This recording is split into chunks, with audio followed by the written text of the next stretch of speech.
Ladies and gentlemen, köszönöm szépen meghívást a konferenciákra. Mindig örömmel jövök a csodálatos Budapestre. Köszönöm.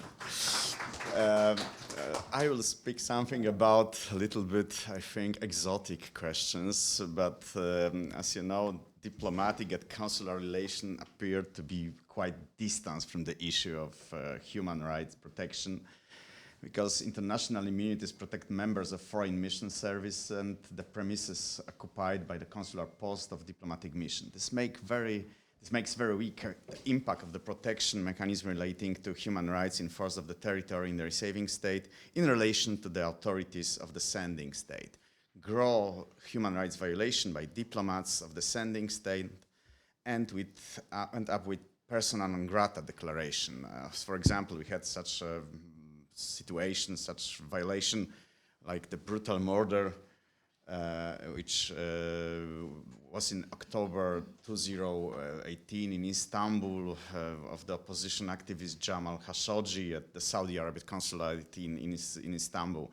The man had gone to this consulate just to take some documents concerning his civil status and in order to be granted by consular services, and was killed, and his body was dissolved in hydrochloric acid, and afterwards happened, in fact, nothing. This person was declared, the consuls were declared persona non grata, which is a very important institution and has a dual role in international law. On the one hand, it is a form of punishment of a diplomat because he cannot be brought before the court due to his or her immunity.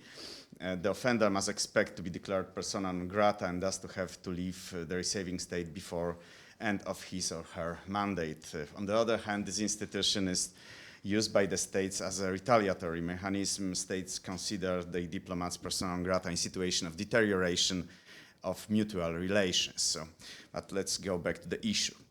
In contrast, there is a rarely a judicial encounter between the human rights protection system and international diplomatic and consular traffic. Few cases of this type have emerged in the European human rights protection system, but they are quite limited in nature, and therefore to diplomatic and consular law is essentially secondary. Interestingly, over 10 years ago, the key issue of the immunity of the mission in the field of labor law took place on the basis of the experience of Central European countries. It means Lithuania and Poland. Even in this case, however, it is difficult to speak of the creation of the customary regulation weakening the immunity of the states in the case of human rights violation by its diplomat. Immunities from jurisdiction are especially difficult to justify in light of the growing role and status of the international human rights. Immunities are created to secure a harmonious performance of functions and not to protect human rights violators. Also, diplomatic or consular functions themselves performed by persons protected by immunities can lead to human rights violation. Immunity does not protect against the jurisdiction of the sending state for whose citizen the Council of Diplomats performs functions. This means the potential possibility of evaluating these activities through the prism of human rights protection. And analyzing the problem of diplomatic consular intercourse in the European Court of Human Rights judgment, first of all, attention should be paid to the issue of state immunity. Immunities in cross-border relation can be divided into those enjoyed by diplomats or consul and those enjoyed by the diplomatic mission. It is de jure enjoyed by the state. Only some of the immunities of the state can be considered to be directly regulated in the provision of Vienna Convention of Diplomatic Relations from 1961. A quite clear line of jurisprudence on state immunity in labor case is forming in the European Court of Human Rights and its jurisprudence of national courts. Before it, in 1979, the United Nations International Law Commission was given a task of codifying and gradually developing international law in matters of jurisdictional immunities of states and their property. It produced a number of drafts. They were submitted to states for comment. But in the 1972 European Convention on States Immunity, so-called Basel Convention, was also adopted. One should notice the Article 5 of this convention. State contracting state cannot claim immunity for the jurisdiction of the court of another contracting state if the proceedings relate to a contract of employment. And so far and so far. But according to the Article 32, nothing in the convention shall affect privileges and immunities relating to the exercise of the function of diplomatic missions and consular posts of the person connected with them. Does not resolve nothing, in fact. So another way, by the way, this convention is not popular in our region. As far as I know, Hungary is not part in this convention. Poland is not part in the convention. I think neither Slovakia, neither Serbia, Croatia, and so far. But take a look into the most important judgment of the Human Rights Court. I will say something about two of them. So it's Fogarty versus the United Kingdom and Czubik versus Lithuania. The second one is the judgment from our region, very important for Polish practice, should be important for Polish practice, but was not. I will explain why. So, created on the basis of Fogarty and Czubik cases, the standard of the European Court of Human Rights assumes that the immunity of the state is not granted in the iure gestionis case. It means which have an essentially civil commercial dimension, and it is granted only in the iure imperi cases, that is those that relate to the interests of the state. Transferring this into the field of labor cases, the European Court of Human Rights took the position that immunity does not apply to labor cases of person from the receiving state employed by the sending state in the embassy of that state and performing labor tasks that do not affect international public activity of the sending state. The exception in this regard, however, is for the recruitment issues, a point made explicitly in the Fogarty case. This was because recruitment is not is not a job yet, and it's always a public activity of the states. Also, it is always the iure imperi act. The issue, however, is whether the state's invocation of immunity means that it perceives the public nature of the employment activity. This issue was also a Lithuanian argument in the Czubik case. The standards for treating labor matters as failing outside the scope of state immunity is essentially statu nascendi, and it is difficult to assume the formation of such a uniform practice of states in reality as it was assumed by the European Court of Human Rights. In particular, it's difficult to relate it univocally to Central European practice. For example, in the light of Polish immunity laws, it's impossible to file a lawsuit against the embassy of a foreign state. It is worth to mention that the Polish Code of Civil Procedure has signed 60 years a strongly specified provision in this regard. The embassy has no legal subjectivity according to Article 1117 of the Polish Code of Civil Procedure, and the qualification of it as a branch of company, which is permissible under the jurisprudence of the Court of Justice of the European Union. It was such a case in 2012. It was judgment Mahadia versus Democratic Republic of Algeria. It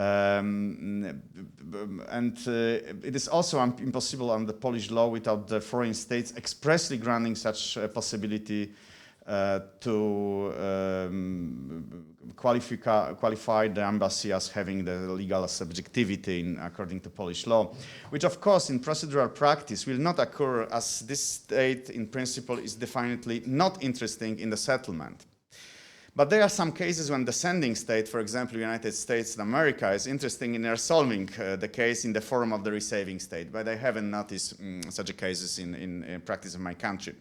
The only two labor cases relating to the foreign embassies resolved before Polish court, also by Supreme Court, in favor of the employees were resolved in this way solely due to the court's error in ignoring the provision relating to the legal capacity, because in fact, it wasn't any capacity in this case. It should also be taken into account that the Czubik case against Lithuania for labor right violation, it was sexual harassment and dismissal from the work by the Polish embassy in Vilnius, what was severely stretched in the factual assumptions, which must have contributed to its perception, which is very limited in practice. Mrs. Czubik sued Lithuania before the European Court of Human Rights, claiming that it was severely hampered for her to assert her labor rights against the Polish states in the Polish court, when at the same time she was already had a residence residing in Poland, and her interests in Strasbourg were represented by the Polish lawyer running a firm from Wrocław. So, in my opinion, it wasn't any exhaustion of local remedies in this case. And another question which is important from the point of view of diplomatic intercourse, there are question of ownership of premises. Most problematic are issues concerning the possession of buildings by a foreign state, with the owner and individual objecting to the situation. In Poland, we have had more than a dozen such cases, which have only been partially resolved in recent years through judicial orders, through administrative decision, or even diplomatic negotiations. The most important case involved the buildings was of the Serbian embassy in Warsaw.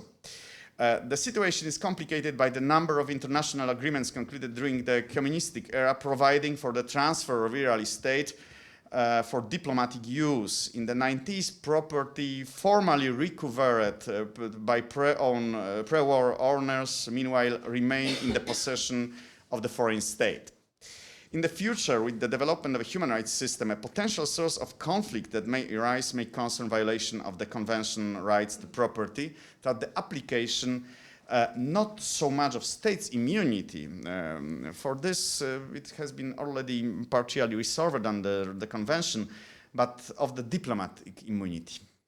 This is because the diplomat's immunity is in principle a full immunity, which with the exception to it are very narrowly framed. Article 31 of the Vienna Convention on Diplomatic Relations provided some exceptions. In terms of civil or administrative law, such immunity may affect the violation of the right to property without doubt. In practice, there are situations in which there are significant violations of the law involving the ownership of property used by diplomats. In view of full diplomatic immunity, failure to regulate, for example, the rent of privately owned real estate used for mission purpose might involve a violation of the right to a court. However, the European Court of Human Rights' ability to rule is, in this regard, appears to be severely truncated. In view of the evident deficit of the protection of the rights of property in the face of restriction on the right to a court, whose rationale is immunity, in fact, a practical solution would be something like insurance mechanism used by the receiving state to protect person entering into the civil law relation with diplomats of the sending state. If they do not pay, so it will be paid from this insurance.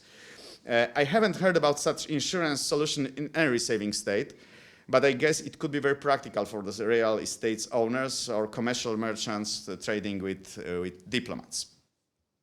Okay, a separate issue that enters naturally into coincidence with the space of human rights protection are aspects related to the performance of diplomatic and consular functions, in particular concerning diplomatic protection and human and consular care. One can mention cases related to access to consular premises and the issue of anti-terrorist protection of consular premises. Such a situation occurred in the case El Morsi versus France. It was a judgment in which the applicant refusing to uncover her face covered by veil or burqa. It was such a case, inter-civilization case, I called.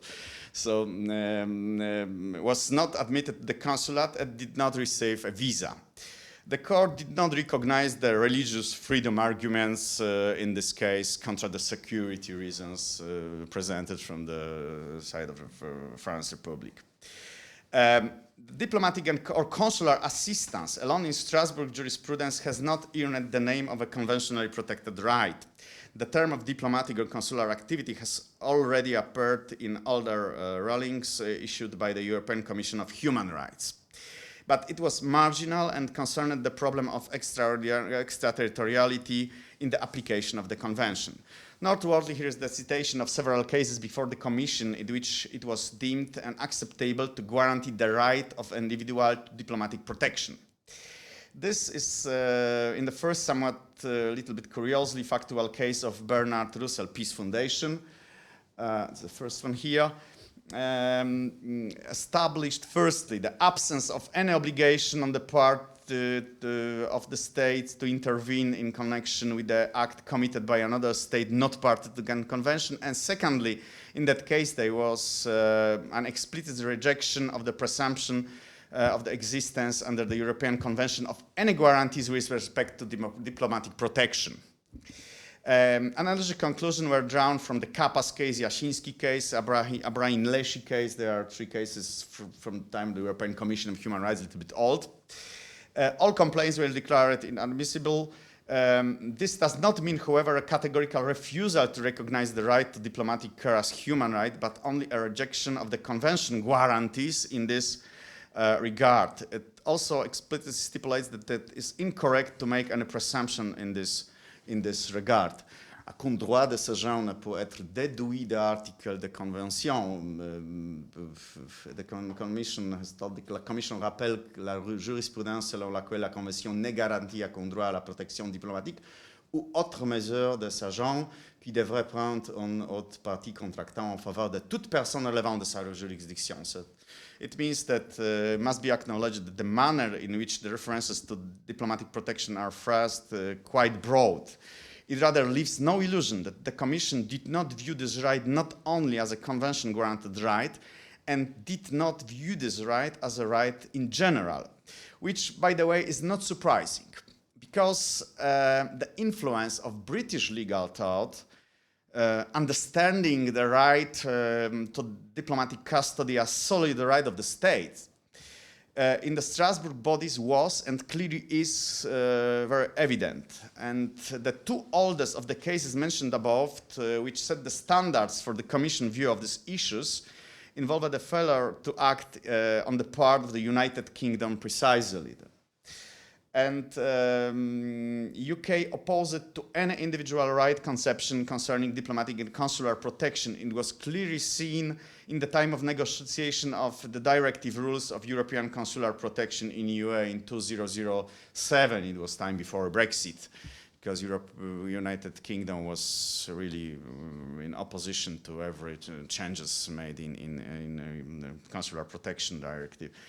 Of course, given the difficulty of determining the protection scope of such custody, this solution was and is quite convenient. From classical international legal point of view, there is the state's right to citizen diplomatic protection, and there is any state's duty of such protection. The only one obliged is the state of the territory. This state is obliged to enable the state of nationality to provide such care. So from the point of view of the state granting protection abroad, there is only free right to grant protection and no duty to grant it. From the point of view of individual, there is no right to be protected in any situation. On the other hand, cases involving violation of human rights through the action of the consul or through the failure to perform function have also been reflected upon the former European Commission of Human Rights. It's worth citing the complaint against Germany related to the violation of citizen rights through the improper action or inaction of the consul of the country of his nationality in a third country, it was Morocco, as a result of which the citizen suffered significant damage, was expelled from the third country. The Commission declared the case inadmissible, however, only due to the fact that the party was unable to prove its allegation. It made clear, however, that foreign missions are obliged to carry out their function abroad, and failure to do so may lead to future liability under the European Convention. Whereas certain respects, the nationals of the contending states are under jurisdiction even when domicile or resident abroad, and the countries should respect the convention, even the diplomatic mission of the countries. Even more interesting in the context at hand, in a later case based on a complaint against the United Kingdom, the party allegation concerned the lack of sufficient assistance from the consular officer in a third country in a search for daughter of the citizen X, who has been kidnapped by her father, a citizen of the third country, it means Jordan. It was classical action just to help the child kidnapped into the foreign country. And the Commission not only raised the development by the conclusion formulated above, but also assessed the sufficiency of the action taken by the Consul. In this case, the Commission view the British Consul in Amman took all the respective reasonable action. He contacted the mother with a lawyer, went to the place where the child was being held, saw the first-hand the child's conditions, spoke with the family, and entered the information about child to her mother's passport. So the complaint was considered manifestly ill-founded. The action of the Council was very, very well constructed. The Commission, however, did not limit itself to the assessing the actions of the diplomatic post of consular office as a state obliged to perform action for an individual because of his or her citizenship of that state. Such a case was a case again in Denmark. I don't know whether it was here. Sorry, but it's not clearly seen.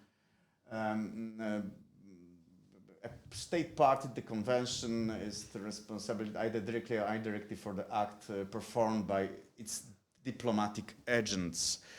The complainant, which was German citizen in this case, complained to Denmark about its refusal to grant him diplomatic asylum and surrender him to the East German authorities in 1988 when he entered the Danish embassy in East Berlin. The case was not considered admissible without links, however, to the activity of diplomatic personnel, but the liability of the states was not excluded if the diplomatic representative by his action violated human rights, including those of non-citizens in the receiving states. It is possible to consider applying to future possible case of this type pending before European Court the human rights, the concept of positive obligation of the state, and thus resolving future consular cases in favor of the applicant, in particular for refusal to take consular custody and in extreme situation even a violation by the states of Article 3 of European Convention of Human Rights by failing to take diplomatic and consular action to stop the inhuman and degrading treatment by the states of residence applied to a person entitled to consular protection of the state of nationality. However, the inclusion of the jurisdiction as to the assessment of the sufficiency of the measures taken of the law of the sending state in this regard completely skews the uniform standards of protection. Besides, it should be emphasized consular assistance remains to an important extent to be discretionary decision of the sending state.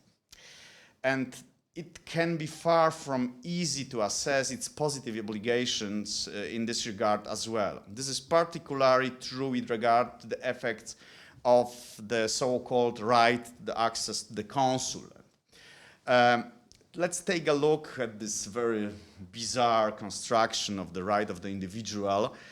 The framing of the so-called right to access to the consul as a part of foreigners' right to a fair trial has not yet been analyzed in the legal and human rights context at the European Court of Human Rights. This is an issue settled in the context of Article 36 of the Vienna Convention of Consular Relations, already in several judgments of the International Court of Justice.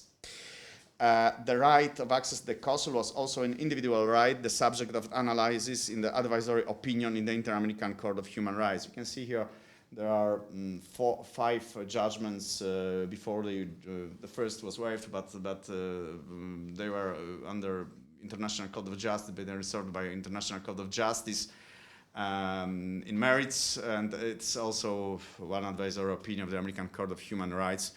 In fact, this judgment is an opinion composed something like Miranda rights in international law. What means Miranda rights? You have the right to be silent, and you have the right to have an attorney. And in some United States, now it's it looks like that if you are a foreigner, you are arrested, the policeman informed you, you have the right to be silent, to have access to your attorney at law. And if you are a foreigner, you have the right to access to your consul. It's so-called. It's the effect of this judgments. Before, first 3 of them were the judgments against the United States. The 4th one was a very limited nature, but it was an African case And the first one, it was really a procedural mistake. What's about this right?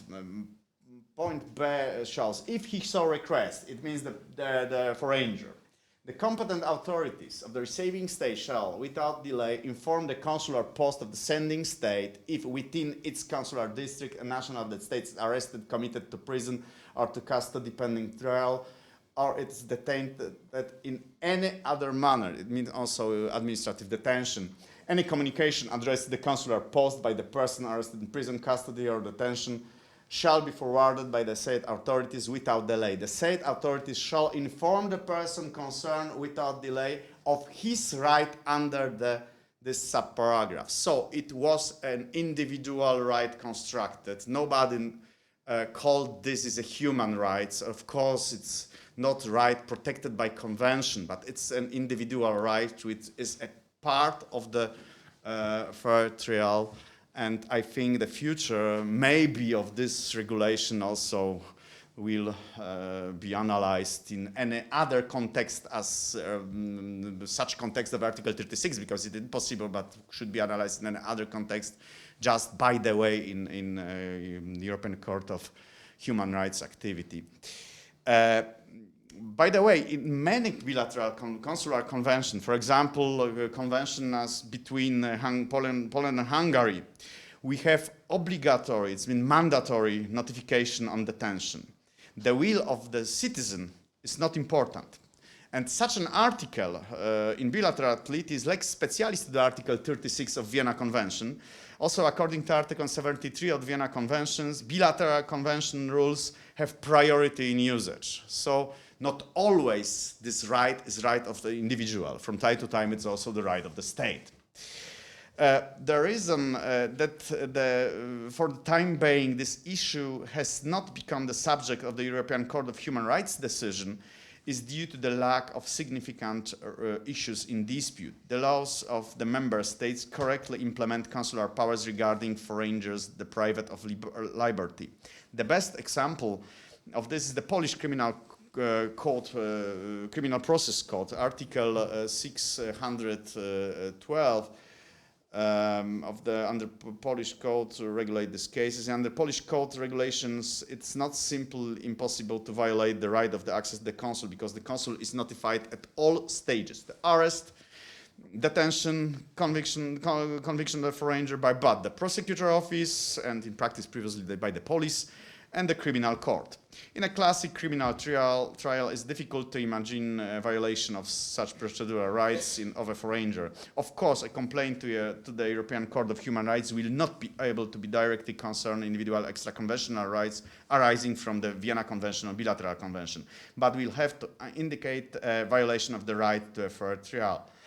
Procedurally, it may be tricky. The European Convention does not provide for specific right for foreigners, in parallel unforeseen for citizens. More likely, we will have possible findings of a violation in the case of the refugee detention procedure. This will be possible if there is a transfer of information to the consul of nationality of the person applying for protection.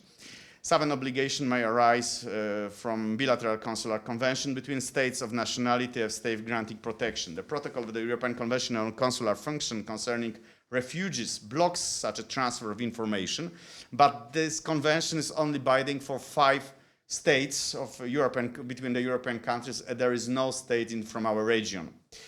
Such a transfer of info can be considered a threat to the right of life under the Convention of Human Rights. Cases of this type do occur, and so such situation is not excluded. For example, in Polish practice, we have bilateral convention with China, and not in the case of administrative detention of refugee, but in the case of criminal detention, when somebody has committed the crime, we inform the Chinese consulate, and Chinese consulate, may do something against the family of this Chinese refugee in China, and there are really true problems, a true drama.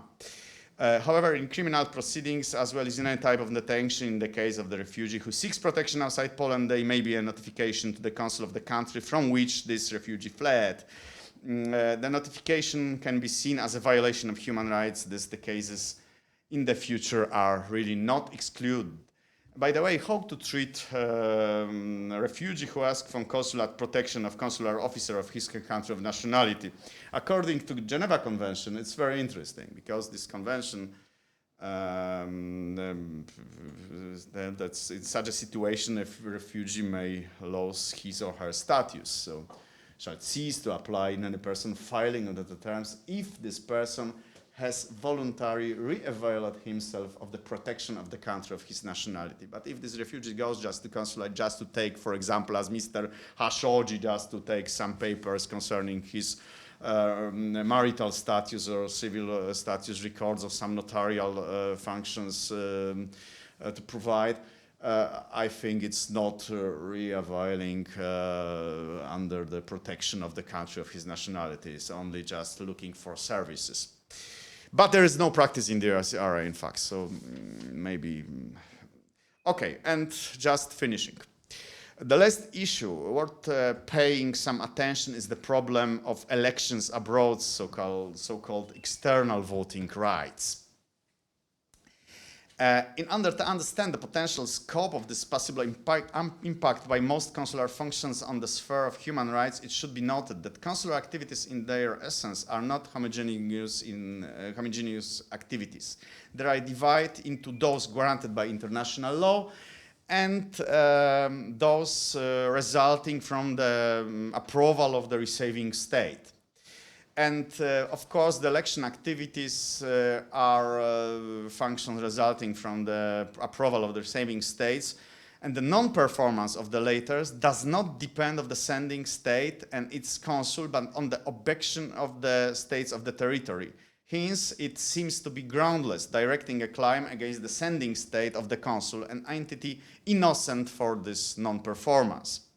The consular electoral functions are not activities granted international law, unlike, for example, the consul's ability to perform consular protection activities, on which the receiving state cannot object. The performance of election activities abroad depends on the consent of specific receiving state. Elections abroad carried out as a result of the activity of the diplomatic and consular service of the states thus constitute another seemingly close aspect of the impact of the law of the European Convention. The case law of the European Court of Human Rights on Article 3 of the Protocol 1 has indicated the absence of a human right to vote abroad, even when there is a constitutional obligation of the state to conduct elections abroad. For example, it was a case, a very famous Greek case concerning the elections abroad, and the court has told that it could not be argued that the states were under any obligation to enable their citizens living abroad to exercise the right to vote. It is all the more difficult to recognize the existence of such a right when the states has no obligation to hold elections abroad. And of course, in view of the existence of various practices of the states regarding voting abroad, because the practice differs in many countries, there are some models, especially in Europe. In Poland, we are open for every election abroad, and there's really, it's cost a lot of money. It makes no sense, in fact. But of course, it's not constitutional right in Poland. It's only right granted in the statute in vote code from 2010, and it's not a constitutional right. But the creation, moreover, of such obligation, also in light of the constitutional provision, is a little bit irrational.